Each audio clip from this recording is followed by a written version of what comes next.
Hello there, and welcome to What's the Point? A question we should all be asking ourselves, and the podcast by brand architect Bill Ellis that will help you discover, clarify, and live your purpose. Welcome back, everybody, to this episode. I've got a wonderful guest, someone I've been trying to get on the show for, at least a year. The co-founder and president of Wally's, Michael Rubenstein. Michael, thanks for joining us here on What's the Point podcast. Hey, good morning, Bill. Thanks for having me. Yeah, it's been a bit of a journey just for us to be able to connect and get our schedules synchronized. So thank you for both your time, but also your persistence and your agreeability to make this happen. So I think a really good place to start is to let our listeners understand what the heck Wally's is. And I'm very familiar with it because it's part of the Great American Road Trip. And with that, take it away, Michael. Tell us about Wally's. Yeah, that's where I start too. Wally's is home of the Great American Road Trip. It is a travel center based in the Midwest. Our first location's in Pontiac, Illinois. Our second one is just outside St. Louis in Fenton, Missouri.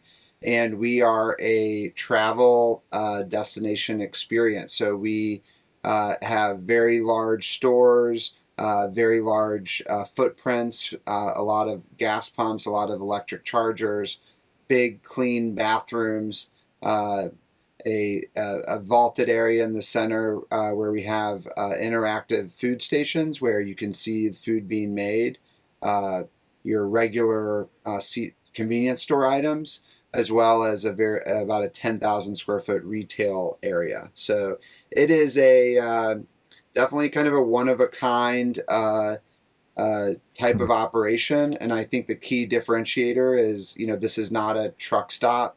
So we, do not we're not really set up to handle 18-wheelers the way, a typical truck stop is. So we're really focused on the family traveler, the RVer, the work trucks, and people on the road that for a long time have been forced to go to truck stops and go to older, decrepit gas stations with bad bathrooms and the bathroom key on a 2x4 and you have to walk out back. So we've tried to kind of rethink the experience.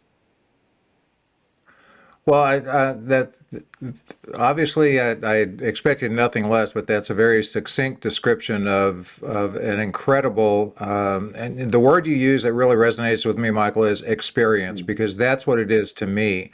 And for full transparency to our listeners, I'm a huge fan of Wally's. I travel from St. Louis to Chicago via road with some frequency. So as I passed Pontiac, Illinois for the better part of a year, I could see a Wally's sign, big orange Wally's sign, and had no idea what was coming. But then once it was complete and open, it was like, oh my goodness, this is amazing. And yeah, I could go on and on, but I strongly encourage anyone in the general area of Pontiac, Illinois, exit 197 off I-55, by the way, or in the greater St. Louis area, to go visit a Wally's, or at least go to wallys.com, because it's truly an experience. What got you to the point of envisioning this and then making it a reality? Yeah, well, it's like you hear stories all the time about, musicians and how they, a song just came up right away and they wrote it in 30 seconds. And if you talk to them, it's never that they wrote the song in the 30 seconds. It's the 10,000 hours and the time and effort they put in to make it happen. And I guess it's kind of that way for me as well. Kind of my background in history, I guess, got me to a point to allow us to undertake this journey. And so there's a lot of, background and my experience and my cousin Chad's experience and my other partner Garrett's experience that kind of allowed us to be able to really put this together. But I think it just, from the business side was really just seeing the need. I mean, I'm originally from the St. Louis area. I grew up in Sullivan, Missouri, about an hour outside St. Louis. Okay. And used to live in Chicago when I was younger. And so, Chicago to St. Louis is 300 miles. So it's a 4 to 5 hour drive. It's right at that threshold where most people are going to drive opposed to fly. And so it just, as the idea ruminated and started to get legs, I've tinkered with a lot of different business ideas throughout my corporate career, and this one just really, resonated, and it kind of took on a life of its own. And I went to people that are, I view as business mentors and look for their advice, and it was, something that just really got my juices flowing and got, us excited. And, before we knew it, we were, building the first store. But yeah, I think there's so much of importance there, not just for the creation of Wally's, but in general. And I just want to touch on that for a second. So many of us have ideas, and you talked about the idea of ruminating for 10,000 hours, and that's so common. And so when people say overnight success, very few people have literally overnight success. I just want all the listeners to understand that if you have that dream inside of you, if you have that idea inside of you, let it ruminate, let it grow, nurture it. And if it's meant to be, eventually it'll come to be just like Wally's has. So, so your travel And be between, so prepared go ahead. to defend it, because there's a lot of people will tell you that it's a bad idea, just like anything. Wow, that's such a great point. Yeah, thank you for mentioning that, Michael, because it's, some of our biggest enemies are our own self-doubts, but second to that are other people who are either jealous of the idea or whatever their motive is, to be just kind of poo-pooing it. Yeah. So yeah, be ready to defend it. Brilliant comment. Let me ask you this: what's the source? What's the trigger for the name Wally's?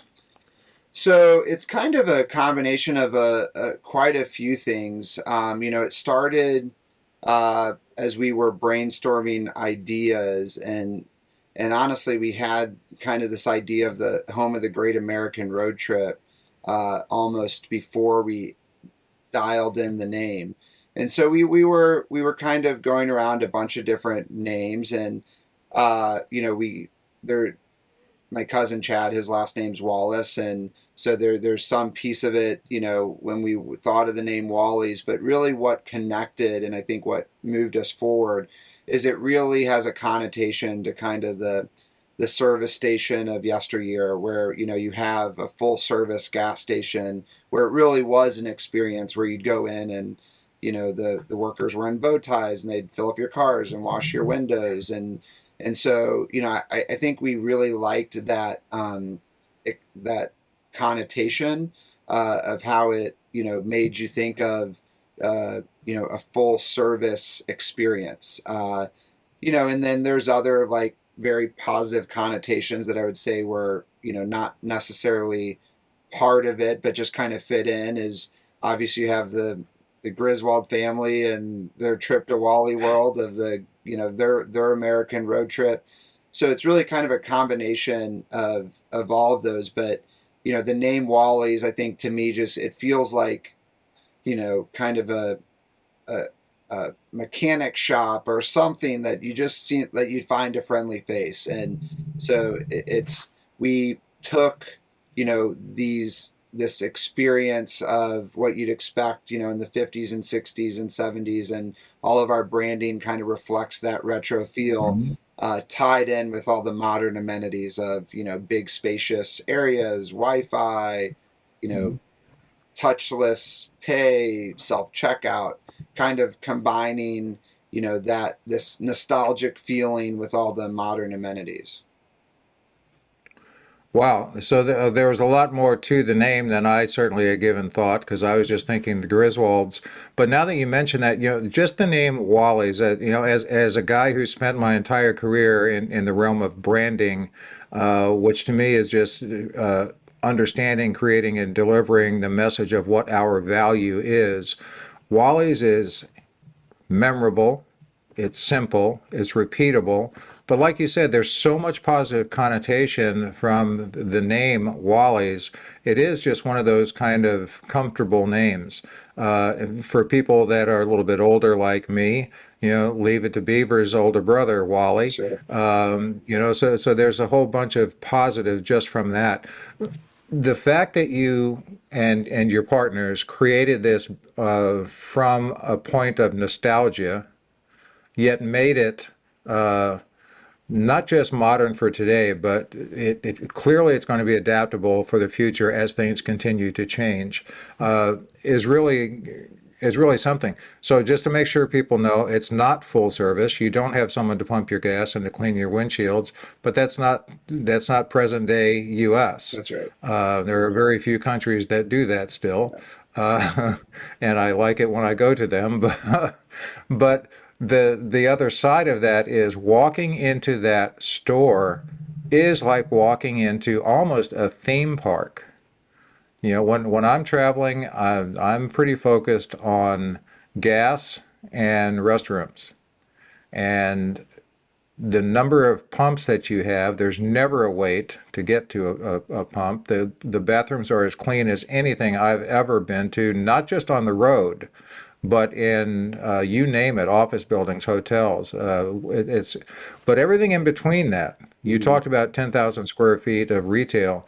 You've got the basics of a C-store, and I'm kind of letting my fanboy come out here. No, So let I it, hope let it I come hope out. it's okay with Of you, and course. and I hope the listeners understand that this thing has really connected, and that's what a good brand does. It connects with its target audience, and I'm certainly that for Wally's.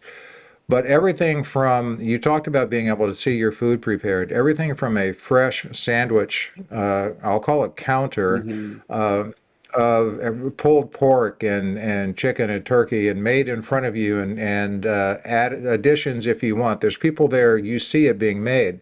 There's a bakery that I could spend an hour in. Uh, uh, and then the general merchandise is so broad and diverse. It's ideal in particular for, I believe, a family Yeah. traveling because it's a great break for all the necessities, but it's also a mental break and a fun activity, your word, experience for the family. How did all of that come together? Was it you as a child having some of this? Are you and your partner's parents now? Yeah. So, well, kind of, I guess it starts, there's two backgrounds there, kind of my background. And so which I'll go there first. So, after college and law school and business school, I worked as a real estate attorney in Chicago at a large firm, and from there went in house to a logistics company, kind of private equity company based in Houston, Mhm. where I got a lot of experience in helping scale the business. So as we entered, new locations and new states and new countries for that matter, I was really responsible for kind of all the legwork to, allow, to open up a new site and to go into a new market and to, we got a lot of financing. There's a lot of acquisition. So I got a lot of experience on kind of the scale aspect of how to scale a business. Um, and then about 6 years ago, maybe 7 years ago, started a real estate development business with my business partner, Garrett Thompson. And so we were building, uh, kind of commercial industrial buildings across various parts of the country. And so I kind of Mhm. had this background in, what I'd call, helping businesses scale as well as the development Okay. side. And a big part of development is, raising capital, equity, debt, things like that. So I'd gotten quite a bit of experience in that. And then the other side is my first cousin Chad, and Chad and Chad's parents, Lynn and Bill Wallace, started with a small gas station in Leesburg, Missouri, and then Cuba, Missouri, and Sullivan, Missouri, all these small rural towns in Missouri. And then in the 90s, did some acquisitions of St. Louis mobiles and other BP assets, and have built a really nice, convenience store distribution business. So Chad's been in that business for a long time. And so when we kind of, actually Chad and I were on a ski trip, and we're on a ski lift, where you have 10 minutes uninterrupted to have a real conversation with someone. And so, I couldn't have done this business, without his industry experience, because there's so many things of how do you get fuel, where are the distributors, and then I was, he was obviously very focused on their business, and so I think me having kind of the passion to move this forward kind of made the this kind of come together. And so that's really where the background was, is I had this development background, and Garrett and I really were able to design a building, and then Chad gave us a lot of feedback on how this could work, and that was how we made the business plan, if you will. And that's really kind of, I guess, the background that allowed us to have some credibility as we went to different investors to raise money to show that we could pull this off. Terrific, and what a great blend of talents for it to happen. So, what's the point is pretty much focused on trying to help people get little nuggets and insights for them to discover or clarify or live their purpose. So based on that, Wally's is kind of part of the culmination of your purpose, whether that's direct or not. But what I'd like to do, Michael, is just take a little moment down memory lane Sure. with you and your journey getting to where you are now. So, born in Sullivan, Missouri, Mm-hmm. but you share as much about your childhood as you would like. But I know your education includes the University of Texas, and then Tulane for law school, and I think was that where you had your business school? So just Yeah. tell us a little bit about Michael's journey. Sure. So I grew up in Sullivan, Missouri, went to high school at Sullivan High School. We lived there. My dad was in the family business, which was a family headwear business called Paramount Okay. Apparel, started by my great grandfather in 1929. So, and Chad's great grandfather as well. So we grew up. There was a factory where there was 100% made in the USA headwear, Okay. which doesn't exist anymore, even for them. Uh, and so, yeah, that was our upbringing. So my grandfather, who ran it before my dad, you know, he lived in St. Louis, would commute out to Sullivan.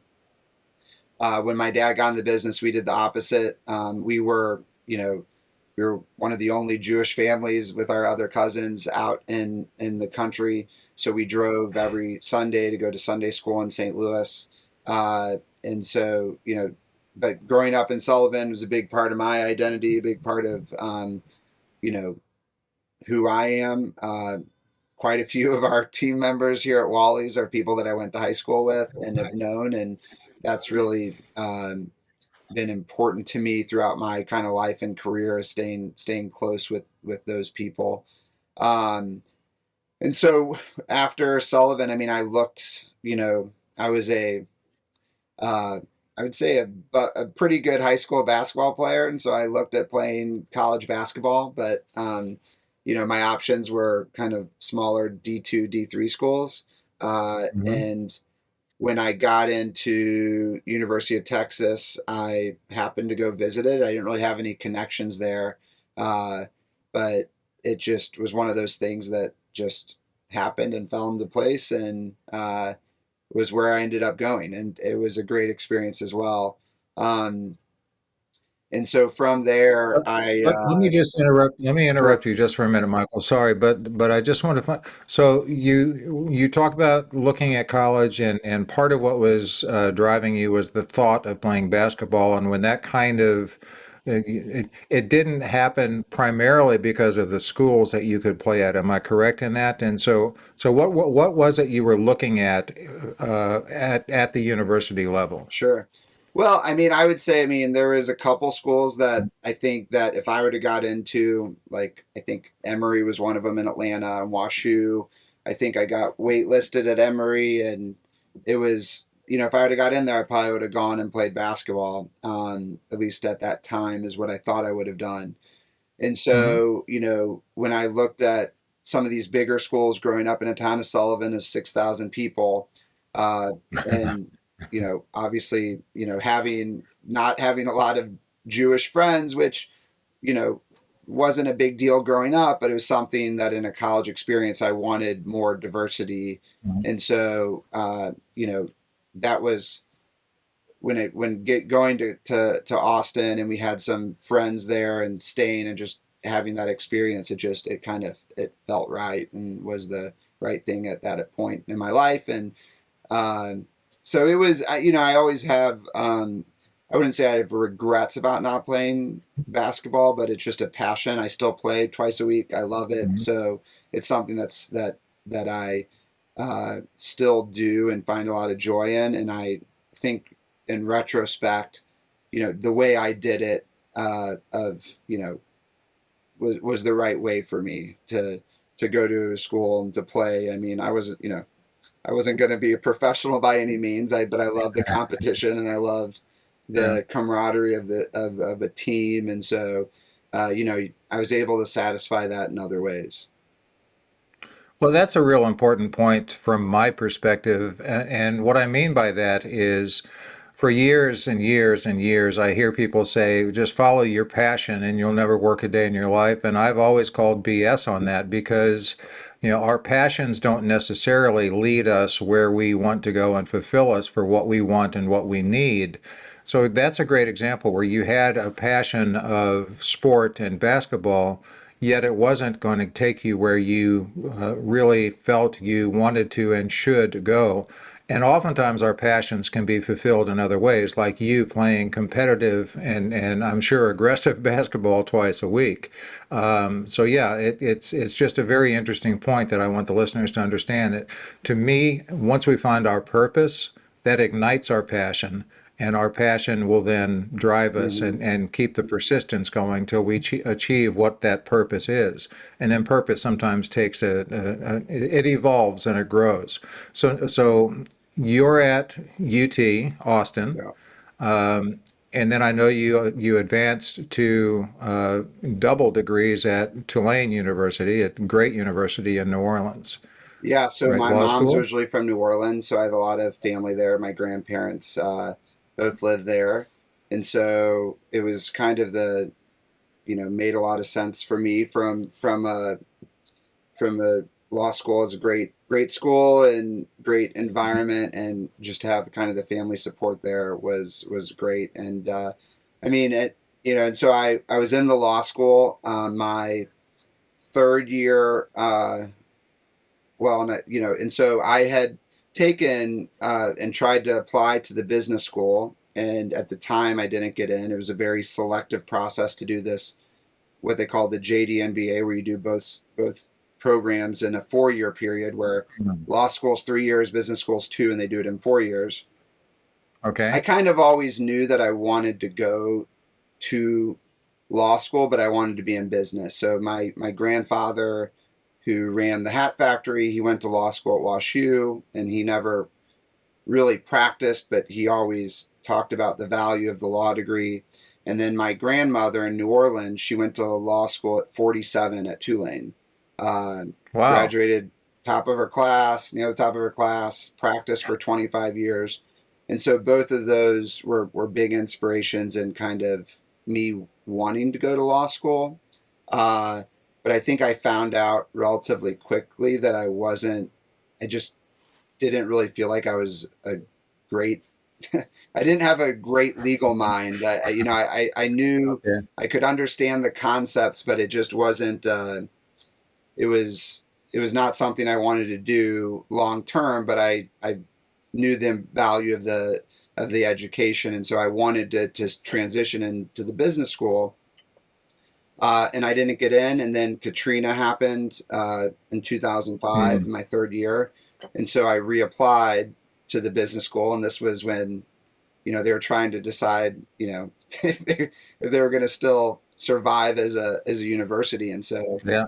I think my persistence allowed me to get into the business school, and that's kind of served me well as well over the last over my career. Well, as a side note, we seem to have more in common than I ever thought because prior to our speaking today, I just had it in my mind that you were from Texas and you're from right down the street from me, Sullivan versus St. Louis, but I call New Orleans home as well. So when you say Tulane was trying to decide if they could survive as a university, that really touches me Mm-hmm. because New Orleans was trying to decide how they would and could survive as a city. So there again, part of all of that coming together is maybe when you start to try to find the nuggets out of the disaster of Katrina, that might be yours might be a minute nugget in that ongoing story. So you were driven more for business. Was that at all related to your father and grandfather's business that they had? Did you have an entrepreneurial bug in you? What had you focus on business? Yeah, I mean, I think the answer to all those is yes. I mean, it definitely had the entrepreneurial bug. That certainly was an aspect of it. I knew that I needed to get experience. And just kind of, I guess, looking back, law school is very much about rules and, like, I kind of say, like, what you can't do, all these things you can't do. And business school is all about what you can do and all the Wow. opportunities. And so, um, you know, those things kind of, I think, opened my eyes to, uh, you know, all the various opportunities out there.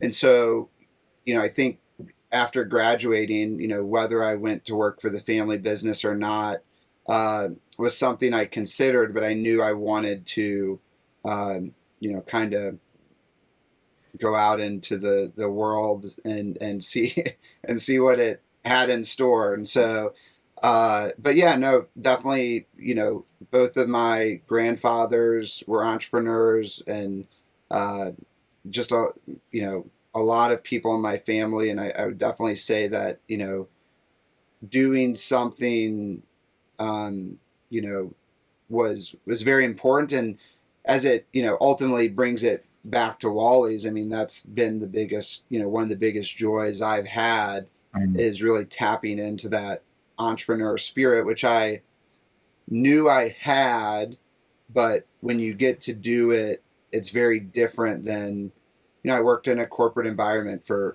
almost 15 years, and so it was very rewarding to take these skills and be doing them for yourself and your team and the people that kind of join you on the journey. So deep down, you've always felt, well, maybe not always, but certainly as you grew into um, what I'll call manhood, and by that I mean around the age of 20, 21, you pretty much knew that business was the path you wanted to go on. So your purpose was kind of focusing on how and where and why you would fit yourself into business. You said you worked in Chicago for quite a while. Tell us about the trip from uh, New Orleans to Chicago, and then you also spent time in Houston. Yeah, so I mean, I say that I'm interested in business, but I also was a corporate and in-house attorney for almost 10 years. So it Mhm. but it was great experience in that. So I worked I moved to Chicago, worked at a Sci-Fi Shaw, which was a big Chicago law firm that had I don't know, three or 400 people at attorneys in its Chicago office, and it was offices all over kind of the world, mostly in the U.S. But it was kind of, big law, as they say, a big law firm, and gives you really good insight. I learned a lot about, just the legal profession of billing and how you treat clients, and, kind of how things, evolve. Um, and I started there in '06, and then I think a year and a half later was when Bear Stearns collapse happened. Uh, Real estate market started to fall apart. And so at the time, I think there were 17 associates. So they were, not partner level at the law firm in my group.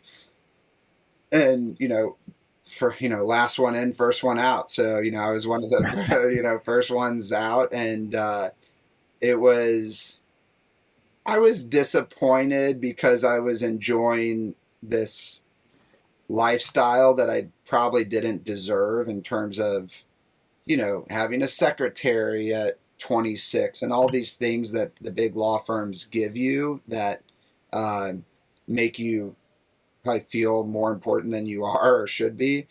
But I also knew, like, it wasn't, like I said, I just didn't feel like I felt like I was an adequate attorney. I just didn't feel like I was that exceptional. And so I kind of knew, deep down, it was probably pushing me in the right direction to leave. And, I looked at other law firms, but it was almost impossible to get a law firm job. And so at that point, I was able, my dad played college baseball with a guy named Jim Crane. Jim's from St. Louis, and Jim had a logistics business called Eagle Global Logistics that was a public company. It sold, and he was starting a new business called Crane Worldwide.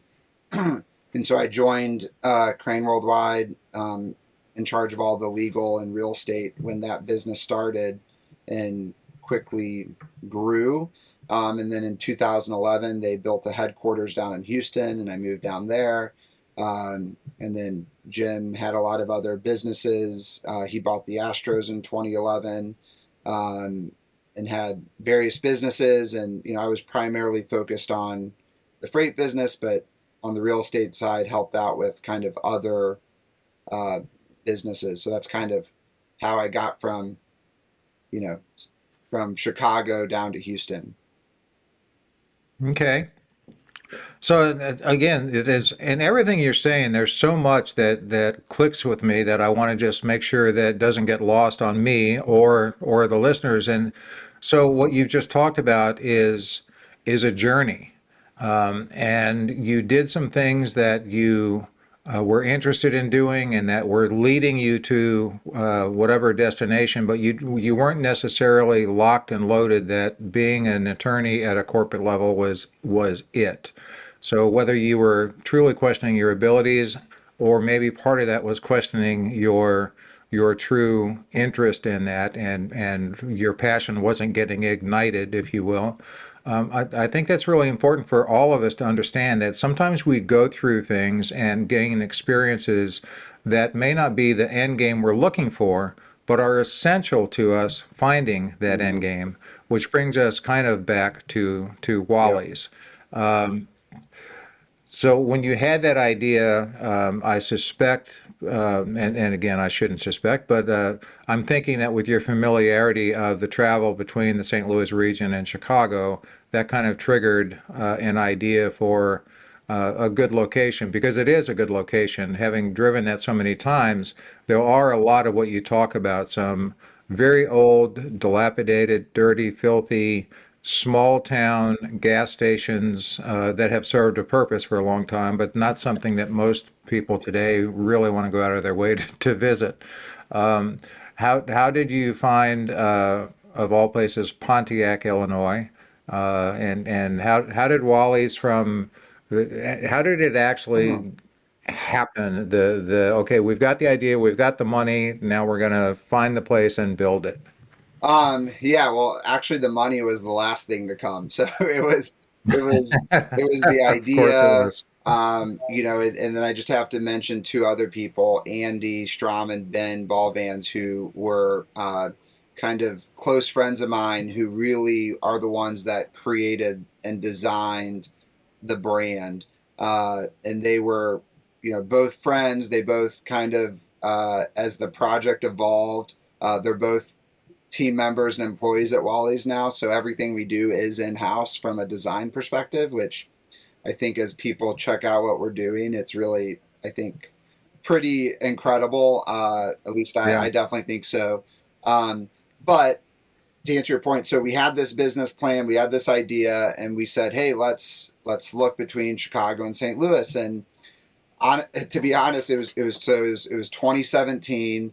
The 2017 tax bill came out, which one of the provisions in there was a thing called opportunity zones, and so it was a very investor friendly if you invested in an area that was considered needing reinvestment, and there are a lot of, Hmm. areas of large urban areas as well as rural areas. And so I just, with my experience, I thought this would be another incentive to our investors that could be a benefit. Hmm. And so, looked up and down the road, between on 55 between Chicago and St. Louis. First, we were looking, I think, south of Bloomington. We thought that was a better site. Then we were in Pontiac, and um, and the tax piece, you don't let the tax tail wag the dog. So, right, the tax, it was kind of, if it worked and everything added up, it was just another box to check. So we came in this town of Pontiac, and we saw a site we thought would work well. We focus on traffic count, visibility, and access. So it's really important that it has those things. And then we just went to City Hall in this small town of Pontiac, Illinois, about 12,000 people, and said, "Is there someone in charge of economic development?" The Mayor Bob Russell, popped his head out and said, "Hey, I'm the mayor. I can help you." And so we just started talking to Bob, and Bob was a retired civil engineer, so he knew, kind of Okay. the key components of a new development. Is where are the roads, where are the utilities. Wally's is such a specific build. You can't take an existing building and kind of retrofit it. You really have to build the ground up to kind of to Hmm. to create the building we do. And so they were just incredibly supportive. The city was supportive. They gave us, some TIF dollars when we talked about the investment we were going to make in the community and the jobs we were going to bring to help us move the project forward. But I would say it's scary when you look at picking this site and this small town, and Hmm. is there enough traffic? And if you probably remember, during COVID, there was highway construction going on where if you got off, you'd have to go all the way through town to get back on. So it was a great community involvement. But there were a lot of factors between COVID and the highway road improvement and just being our first store and not having any Hmm. recognition that made it really, tough sledding the first year and a half. Um, you know, but anyway, so yeah, it took a while to get it going. Well, for one thing, I love about the small town is when you said Mayor Bob. I mean, that's just so classic small town American. Yeah, I'm Mayor Bob, and for him to be a civil engineer, wow, what a stroke of luck that is. So, so you got everything built, and the employees there. For that's another great aspect that I want to talk to you about is, the employees have such a good Mm. attitude, and they just exude what I feel of as Wallies. Like friendly, we're here to help you. I hope you're having a good trip. Thanks for coming. As opposed to disgruntled faces behind a counter checking their phone all the time, and that's across every aspect of the store. How do you go about instilling and creating the culture of Mm. Wally's? I mean, it, it's not easy. I mean, really, the only way to instill it is to live it and to hire people that believe in it.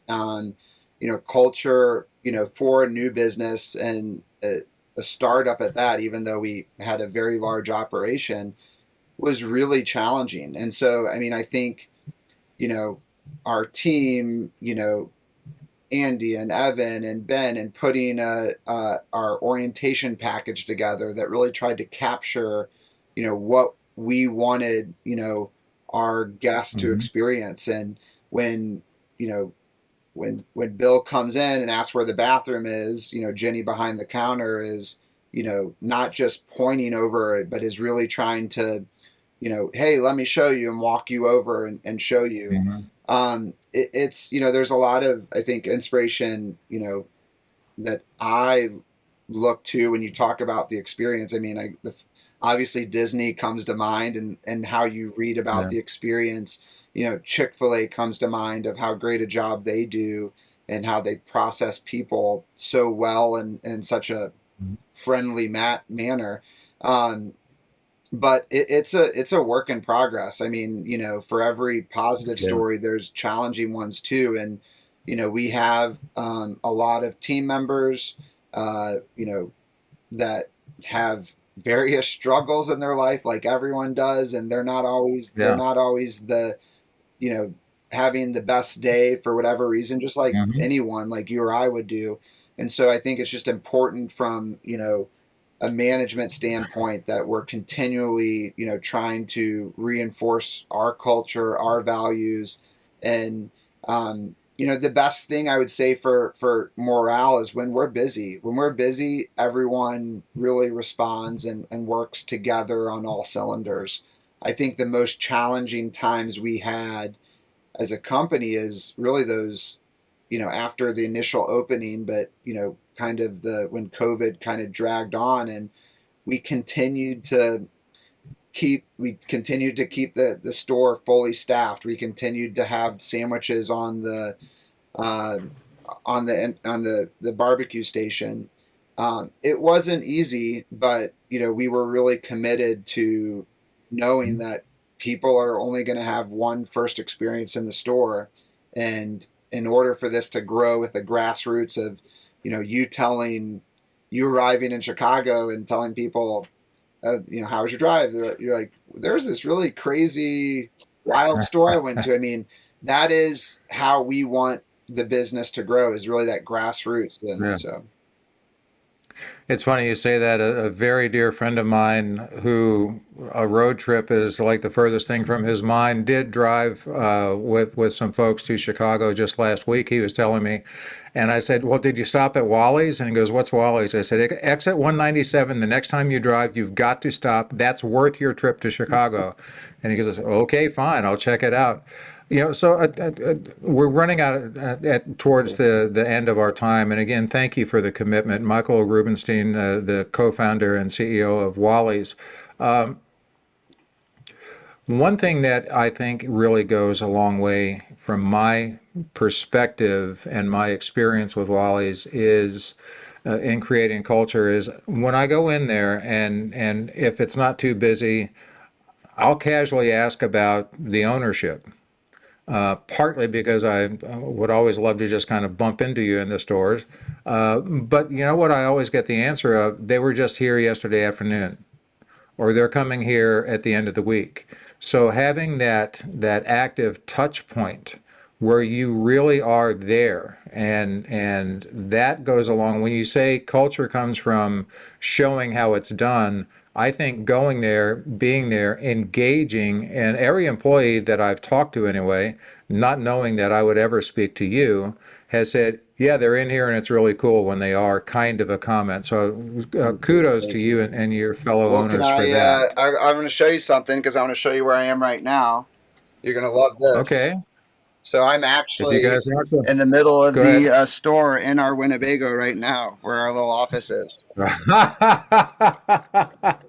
So here's the This is store. fabulous. Here are my kids. They just showed up, and my wife. So yeah, so you can see the Winnebago and the store itself. Okay. Is this the Fenton This store is the or Yeah, this is Pontiac? the Fenton store. Okay. So those of you listening, jump over to the What's the Point YouTube channel when you can and just get a glimpse of this, because I've seen that Winnebago or a replica of it in the Pontiac store pretty often and have always wondered. But what's in the background now is all of the general merchandise, everything from essentials on the road to things of interest uh, for kids and family. Uh, and the direction that Michael's now facing is the entire Oh, food, here, we'll just keep it going. beverage. I hope everyone doesn't get dizzy, Bill, but I'm gonna give you a little tour. Well, I think it's great. So here's So, you can see our popcorn station, the barbecue, the pizza, the bakery, cafe. So a lot of action. yeah, so if anyone thinks a road stop has to be a small, dirty bathroom with gas pumps you don't want to touch, you absolutely, it is a travel destination. It is an experience.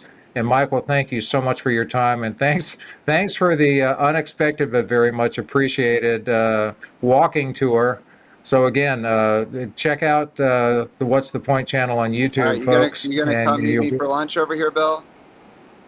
Well, I'd love All to. right. Yeah, well, we'll set a date. Absolutely, I'd love to. I love that barbecue station. So yeah, that's right up my alley. All right. I'd love to do that, and I've not been to the Fenton store yet, so that's just right down the road from me. Awesome. Thank you. So, so, so again, thank you for your time. And one thing I've got to ask before I let you Sure. go, in the context of understanding that What's the Point is about finding and living your purpose, whether it's Wally's, whether it's your life journey, whether it's your family and your children that you just shared with us, when you look at things and when you evaluate things, from your perspective, Michael, what's the point? I mean, relationships, right? I think is the most valuable. The business itself has been really fun growing it, but connecting with the team members, with our guests that come in, and that's been the best part about this journey of entrepreneurship is being able to form these relationships, build on them, grow them, and that's been the most, I think, rewarding aspect for me. Well, relationships are certainly one of the most important things in life. So that's true in business, that's true in family, and that's true in life. I appreciate so much you pointing that out. And again, Wallys.com, currently in Fenton, Missouri and Pontiac, Illinois, and looking to expand. So if you listeners are in an opportunity zone or in an area that you think you would love to have a Wally's, they've got some real specifics on the website of what their criteria is that they're looking for in terms of real estate. Check it out. And if you're just a consumer on the road like me, looking for a great experience and great relief from the boredom of travel, yeah, try to map in I-44 or I-55. Michael, again, thank you so much for your time. I appreciate it. Continued success with Wally's, and best to you and your family. Thank you, Bill. Take care. Thanks so much for tuning in. And if you like what you heard, please subscribe so you don't miss an episode. We can promise you'll gain value in every one. Rating and reviewing makes us more discoverable and helps others find out what's the point.